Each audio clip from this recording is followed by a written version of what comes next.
Lezike izindaba zo-1KZNTV uyifundela usamukeliso kaNqulunga angikubingelele mbukeli angikubhekelelezo ke ihamba phambili osukwini namhlanje.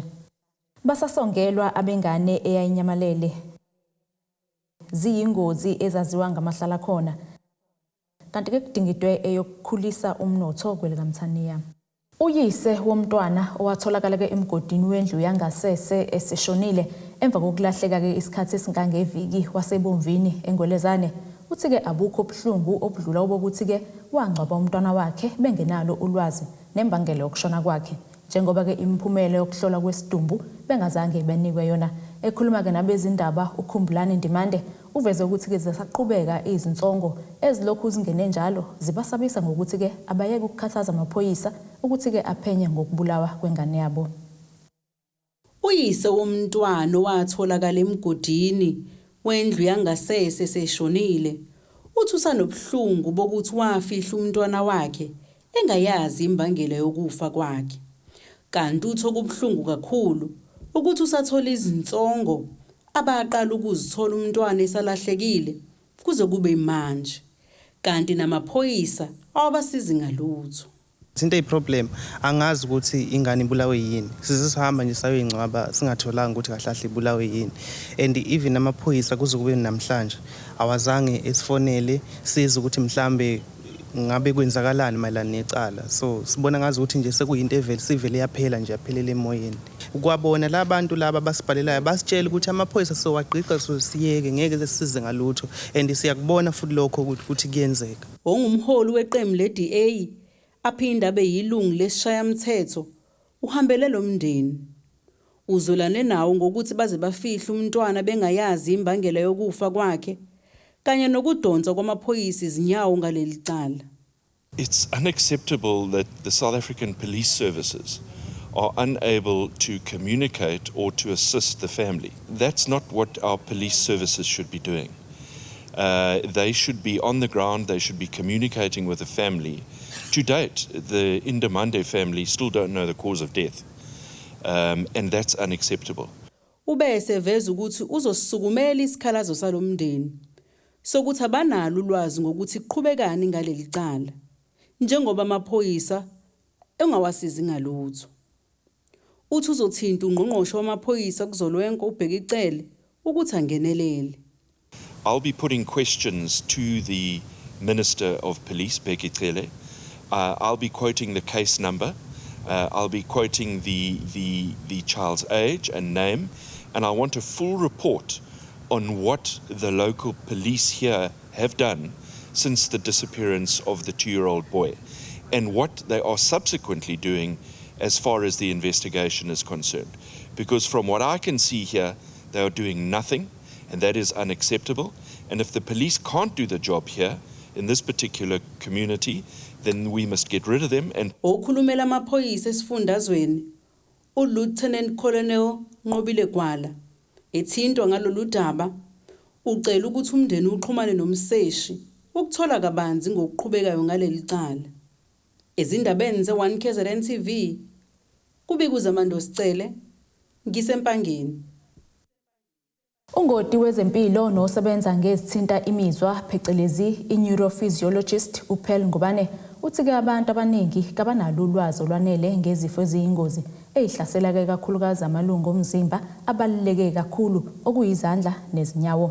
Ungubane uthi ke imvamisa lezi zifo ezifana nenkwantshu, ukudlikiza, amalimi nokunye zivamise ke ukuthathwa njengezingamahlala khona kepha ke mkhulu umonakalo wazo. Usho kanjena ngesikhathi isikhwama esingenza inzuzo iPhumlani Foundation isingatheke uhlelo lokuqwashisa ngezifo ezahlukene ubungaza ke iWorld Health Day. Njengoba namuhla umhlaba wonke ububungaza usuku lokugqugquzela ezempilo, isikhwama esingenza inzuzo iPhumlani Foundation sibambisene nongoti abehlukahlukene emkhakheni wezempilo banike ithuba umphakathi ukuba ke uhlolwe uphinde ke futhi ufundiswe ngezifo ezahlukahlukene. uPhel Ngubane ongomunye wodokotela ababebambe iqhaza kulokhu uthi ke iningi labantu kalisithathele phezulu izimpawu zezifo ezithinta izandla kanye nezinyawo nokungezinye ke zezicubu ezibalekile emzimbeni womuntu. Kunama conditions affects izandla zethu where we get pinched nerves. condition esibiza ukuthi carpal tunnel syndrome leyo. And then enyaweni i-condition esibiza ukuthi i-neuropathy nakhona ihilela ukufa kwezinzwa okanye ukufa kwama-nerves ebulawa ushukela, abukalwa i-HIV kanye namanye ama-conditions. Bathe ngiqaphelayo ukuthi abantu abaningi they're not aware of those kind of conditions. Bayaba nazo lezi zifo, but due to disadvantaged backgrounds, because abanayo access to specialized procedures afana nalawo engikwenzayo, which are nerve conduction testing, EEG testing, procedures atholakala kuma city centers only. So people that really come from disadvantaged backgrounds ababi nayo access yawo. Isiqubulo sanonyaka besithi ke our planet, our health. Phakathi kwezifo ebezihlolelwa amehlo, ushukela, abanokukhubazeka, izindlebe, amazinyo nokunye ke okuningi. Ungubane uthi ke ukunganaka kwesifo esihlasela imizwa kungaholela ekukhubazekeni. I-carpal tunnel syndrome, okuyi-pinched nerve of the wrist, is a simple condition caused by excessive use of the hands. Just the fact yokuthi uvuke ekhaya ekuseni uya emsebenzini ufike makuthi mhlawumbe umuntu obhalayo kakhulu noma abhalana emsebenzini or uyatype or even simple things like hlala usefonini all the time awusebenzi ke but you always fidgeting on your phone, texting, typing, kuma social medias, you find ukuthi ugcina usugcilaza i-median nerve yakho. As igcilazeka ke iyaphincheka in between ama-tendons. There are two tendons that you find on the wrist. So with excessive use, iyabopheka i-median nerve, bisiyafa ke. Ekufeni kwayo, that is when you find that you start to lose the function of your hands. If uzwa nje ukuthi unenkwanju engasabekezeleki, iba worse ebusuku. Abantu abaningi nje bakutshela ukuthi angisalali wengane yami ngivuke ebusuku ngingazi ukuthi izandla ngiyithintithe ngiyifake emanzini abandayo noma ngiyifake emanzini ashisayo. uSiphamandla Shabangu onenkinga yokungezwa nosekuphele iminyaka enayo kwaziseke ukhule izindlebe zakhe ezihlale ziphuma udoti uthi ke kubalekile ukuba abazali basumele phezulu uma abantwana bekhala ngokugula okuthize. Wazi bengasaphumi udoti kuphela bese kwesinye isikhathi kuphuma igazi kwesinye isikhathi ke kube buhlungu mhlambe kuze kuphele like inyanga ezila ku3 zingiphethe indlebe zingaphuli kothi ngesikade bese ziyayibholela nje zona nakhona futhi ngisuke ngahlezi phansi usibakhona udokotela engisuke ngibahamba ngokubuhlungu kakhulu odokotela engisuke ngibahamba bavame ukukhuluma ulimi olulodwa bonke bathi hayi indlebe zami ayinalutho zizophola. So lokho uze kuhamba kwaze kwafika ekutheni indlebe zami zizivaleke. So naye khona udokotela esakusalikhuluma noludaba lokuthi indlebe zami zivalekile wathi hayi izofuleka. Ngisho manje sekuphela unyaka wesithathu hayi kaze ivuleke nje ngiphila nje impilo yokufunda umuntu emlomeni manje bisikhuluma. Manje izokhuluma nami efaka isifonyo ngeke ngize ngizimuzwe enhloko. Manje naloko lokhu kuze kwangiholela ekutheni ngize ngilahlekelwe na umsebenzi. Udokotela kukhona angithembise kona. So wasengenzela appointment uthe kusasa ngenze sure ukuthi ngiba sengifikile lapha ke and then uyena kuzobe sebona ke from lapho ukuthi ngisiza kanjani.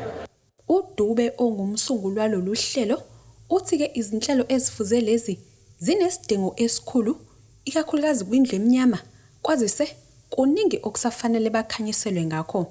Akuyona into ebakwi agenda kakhulu ukuthi ina leyo lezo ezinye inhlanga ziyibona ibalekile kakhulu kodwa ngakuthina iyasala njalo uthola ukuthi sikwenza usiko ukulala ngomfudumezo sivuke ngomfudumezo engathi into enhle leyo sikwenza kubo usiko ukuthi i-weekend ne-weekend sitholakala emashisanyama naphakathi ney'nsuku emakhaya sidla ipapa sidla umgqabhiso engathi kuyinto enhle kanti uma usubheka kuhamba kube khona la ekukulimaza khona uma kuzoba yinto osuyidla njalo noma uyidla kakhulu lezi ezinye inhlanga zayihlakaniphela leyo nto futhi zikhuliswe ngolwazi lokuthi nokuthi kufanele uyincishe kona ukuze ukwazi ukuphila isikhathi eside. Ezindabeni ze-1KZNTV kubika uNtombi khona Mvubu ngiseThekwini. Osomabhizinisi kanye nabatshali izimali bahlangene noNdunankulu wesifundazwe KwaZulu-Natal uSihle Zikalala ukuzobhungaya ngamasu okukhulisa umnotho womasipala umsunduzi. Lokhu kokuza ngemuva komhlangano wakamuva lapho ke uZikalala wayehlangene nezikhulu eziphezulu zezinkampani ezahlukene kwelikaMthaniya. Kulo mhlangano ke wanamhlanje osomabhizinisi baphawule ngezingqinamba ababhekene nazo. Umengameli wenhlangano ebhekelela ukusebenza kwamabhizinisi eMgungundlovu, iPietermaritzburg Chamber of Business, uthe balwamukela uhlelo oluza nohulumeni wathi sebehlupheke kakhulu behlushwa ingqalasizinda. Thina njengemabhizinisi sekunesikhashana esiningi kade singaphathekile kahle ngendlela izinto ezenzeka ngayo, okakhulukazi ukungawutholi ugesi ngendlela efanele okade kwaphazamisa amabhizinisi kanye nezinto ezifana namanzi. Kodwa ke sesinethemba manje ngegxathu elithathwe uNdunankulu wase-KZN ukuthi abize umhlangano walolu hlobo ukuze lapho sidingide sitshela namaqiniso ngezinto ezisihluphayo ezenza ukuthi ziphazamise indaba zomnotho eMaritzburg. Umshengu uthe bajabule ukuzwa ukuthi uzinzo selizoba khona njengoba kuthiwe kuzoqiniswa ezokuphepha edolobheni kwazise ubugebengu besebudlangile. Indaba ye-security noma ukuphepha kube elinye lamaphuzu esikhulume ngalo namhlanje. Ngenhlanhla ke futhi kade kukhona nabaphathi bezomthetho ubaba uMkhwanazi, ucommissioner wale province ehamba noGeneral Madondo. Basithembisile ukuthi bazobuqinisa indaba zokuphepha, bazofaka izimoto zamaphoyisa namaphoyisa athi xaxa kube wona abheka ngazo zonke isikhathi 24 hours abheka ukuthi ubugebengu buyehliswa. Ngoba ezinye lezi zinto lezi ekade sezithanda ukukhuphuka ngendlela eyisimangaliso zenza ukuthi abantu babe madolonzima ukutshala imali edolobheni lakithi. uNdunankulu wesifundazwe uSihle Zikalala uthe bazibophezele ukubuyisa isithunzi sedolobha uMgungundlovu njengoba kuyinhloko dolobha yesifundazwe saKwaZulu-Natal. Into esikhathaza kakhulu la emsunduzi ukuthi noma sibona istability at a political level, sibona ukuthi nakuyi ekusebenzini komkhandlu sesikahle, kodwa asikakabi kahle hle when it comes to ukudeliver izidingo. Sifuna ukuqinisekisa ukuthi iPietermaritzburg yikusasa leKwaZulu-Natal, uhulumeni waKwaZulu-Natal uzinzile la uzolakha idolobha laseMgungundlovu, iPietermaritzburg libuyele esithunzini salo, libuyele kulokhu elaliyikho. Kanti ke uZikalala uthe ukwethulwa kwesizinda samahhovisi kahulumeni eMgungundlovu kungezinye izindlela zokufukula umnotho. Ngu-Ayanda Dube wezindaba ze-1KZNTV, ngibika ngiseMgungundlovu. Imeya kamasipala iKing Cetshwayo uThamsanqa Ntuli uthi ke babambe umkhuleko kulesi sifunda enyakatho nelikaMthaniya ngenhloso ukukhulekela ke izingozi zomgwaqo eziyaye zenzeke ngesikhathi samaholidi ePhasika, njengoba ke esikhathini esiningi kuvela ke isibalo sokuthi ke sinyukile isibalo sezingozi zomgwaqo ngesikhathi samaholidi ePhasika. Ekhuluma ke neziko lezindaba uthi ke ezinye zidalwa ukuziphatha budedengu kwabantu kanye ke nabashayeli emgwaqweni. Lo mkhuleki meya uthubalekile njengoba kungekho kumele bakwenze bengabekanga umdali phambili. uNtuli uthi ukwanda kwezingozi zomgaqo kuyinto embi, ngakho kusemqoka ukukhulekela ukunqandwa kwezingozi zomgaqo. Ubese ekhuthaza abashayeli ukuthi bangathinti izinkambi zikaFaro bese bengena emgaqweni. Umlayezo lo esithi abantu kufanele uma behamba emgwaqeni bahloniphane emgwaqeni ngoba ukuphepha kwabo kuncithe nabo babehave kanjani emgwaqeni. Yilokho esicelayo ukuthi kungabi ngazi ukuthi into ofanele yenzeke njalo ukuthi mawulesikhathi kufanele bekhona abantu abadlula emhlabeni. Kodwa ma thina siqikelela sesazi ulesikhathi siyaphithizela emgwaqeni sijwayele ukuba nezingozi bese siqikelela thina ukuthi senze njani siphatha kanjani emgwaqeni. Uphinde waveza ukuthi basebenza ngokuzikhandla ukuxazulula udaba lokushoda kwamanzi olukhungethe umphakathi ongaphansi kwesifundo iKing Cetshwayo, kanti uthi bazibekela iminyaka emithathu ukulungisa inkinga yamanzi kulesi sifunda. Ade ngilapha eMfolozi nje kumeya uXolani Bhengu ngiyolalela inkinga zamanzi nokuyozama ukuthola isombululo. Sengibuya khona eMlalazi naseNkandla, ngisazoya mhla 19 ngiyalapha nje eMthonjaneni. nakhona ngiyolalela lezi inkinga ngoba umkhandlu wasekhengcetshwayo uthini eminyakeni emithathu kufanele ngabe kube ngasafani namanje einkingeni zamanzi. Imeya kaMasipala uMhlathuze ithi amaphoyisa azobenkanise kuwo wonke amakhono omgaqo. Ubese nxusa umphakathi ukuthi ukhuzane uma bebona umshayeli eyothinta imoto ephuzile. Amaphoyisa ethu eMhlathuze awabavalele bonke emajele abayotholakala bephuza amanzi amponjwana. Futhi sinxusa ukuthi nabo abantu nje angxenye yomphakathi uma bebona umuntu noma ngabe usendaweni yokuyithokozisa bembona ukuthi sesesimene singaqondile bamgqugquzela ukuthi akangangena esiteringeni noma atholakale uvanzi emgwaqeni. Ezindabeni ze1KZNTV kubikuza Mando Sicele ngisesikhaleni. Bukeleke sisishelele eItolo sizobuya nazo indaba.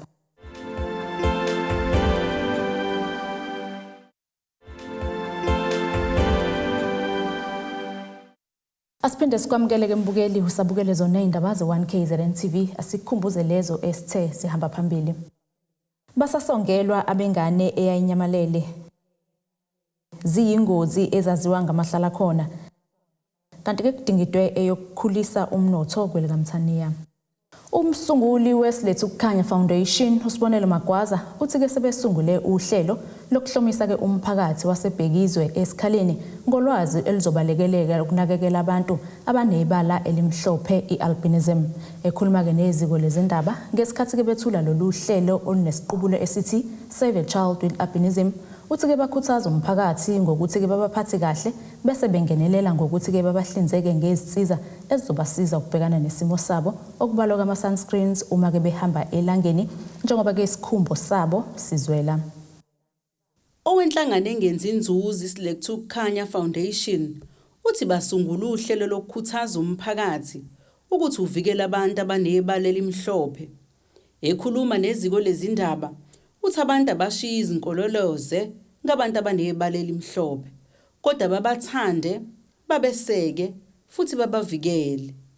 Okuhlelo lolo esilele kakhulukazi abantwana bebala elimhlophe ngokuthi sibasupport ngama sunscreen igqoko nangama sunglasses. Lo mkhankaso lo we Save a Child with Albinism usunguleke ngokubona izimo ebezenzeke emphakathini uthothi umntwana ebala elimhlophe asakhona ukuphumela ngaphandle because unefear yokuthi ngenza bem-adapte or bembulale. Ube seveza izinhlelo lenhlangano nazo okubala ukuvula kwekhishi eliphakela umphakathi wakule ndawo. Uthi leli khishi lizonakekela kakhulu abantwana abaqhamuka emndenini ehlwempu abaphoqeleka ukuthi baye esikoleni bengadlile nalabo bayeka amaphilisi ngoba bebulawa indlala. Uthi konke lokhu sekuzophela ngoba sebezophakelwa. Sibona ukuthi akwehlangane siSilethu Kukhanya Foundation neteam yonkana kwesponsor ukuthi singawulela kanjani umphakathi wase Ward 15. So sibe sesponsor ukuthi no akwesipasupport ngokweSoup Kitchen ngoba uyathola ukuthi nasemakhaya abekho right ema-families akhona ama-family akhona abekho right so abanye thothi bagcinise badefaulta namaphilisi. Omunye wabantwana onebala elimhlophe engeke simdalule igama ngenxa yokumvikela uthi le nhlangano iyabasiza kakhulu njengoba ibahlinzeka ngezinto zokugcoba. Ube senxusa umphakathi ukuthi ungabacwasi. Mebesibona nje emgaqweni bengalokho besibuka kabe futhi bengasho lokho ethi ungamthinti lo uzokuthelela ngoba abanye bathi yamlungu hayi kodwa mina ke mebethi yamlungu anginankinga phela umlungu muhle mebethi yamlungu ngenye indlela wathi mama bangincoma indlela angazi ke bethi ungamthinti uzokuthelela njamanje ngiright. Ezindabeni ze1KZNTV kubikuza Mando Sicele ngisesikhaleni. Okhulumela amaphoyisa aseMpangeni enyakatho nesifundazwe kwaZulu-Natal uKapteni Siyanda Shangase usenxuseke umphakathi wakhelene nendawo yakwaMbonambi ukuba ke usize ngomkhondo wesifazane owalahleka igama lakhe ubonakele Sibiya owagcina ukubonakala mhla ziyi14 kuNdasa. Ushangase ke uphinde waveza ukuthi lona wesifazane wahamba ethi ke uyobheka izingane zakhe eMnqagayi kwesakamthethwa.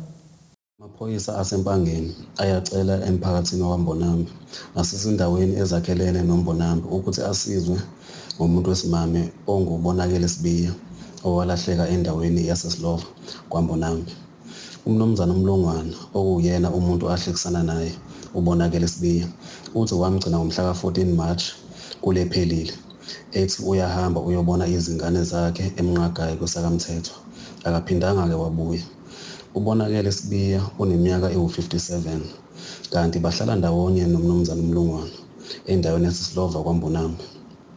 Singamaphoyisa asempangeni siyacela emphakathini ukuthi uma kungaba khona onolwazi ngokulahleka kukabonakele Sibiya athinte umseshi wecala uConstable Bandile Cele kule nombolo ethi 065 991 7712 noma ashayele uCrime Stop kule nombolo ethi 08600 10111.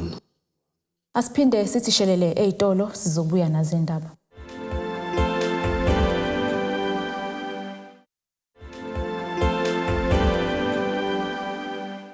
Asiphinde sikwamukele mbukeli usabukele zona indaba z1KZNTV asikhumbuze lezo ezithe zahamba phambili sithe Basasongelwa Abengane eyayinyamalele ziyingozi ezaziwa ngamahlala khona kanti ke kudingidwe eyokukhulisa umnotho kwelekamthaniya. Asibhekeke engosini yezomnotho.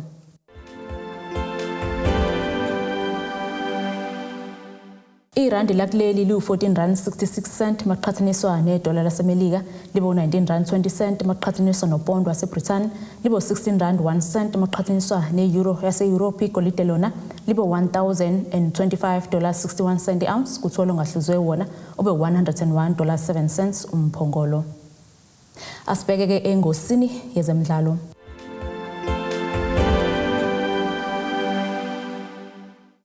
Emidlalweni we-DStv Premiership yayizolo kusihlwa iMamelodi Sundowns iqhubekele nokugagayelwa mphako ngesikhathi ke ishaya iSwallows FC ngo-4-2 kweminye ke imidlalo iPirates ishaya iSekhukhune United ngegoli elilodwa eqandeni kwathi Royal AM yanqoba iMarumo Gallants ngamagoli 2-0. AmaZulu FC atholeke igoli elilodwa eqandeni idlala neBaroka. iCape Town City yashaya igoli elilodwa idlala neMaritzburg United. iStellenbosch sona sitholeka amagoli 2 idlala neGolden Arrows. Nasike isimo sezulu esingalendeleka.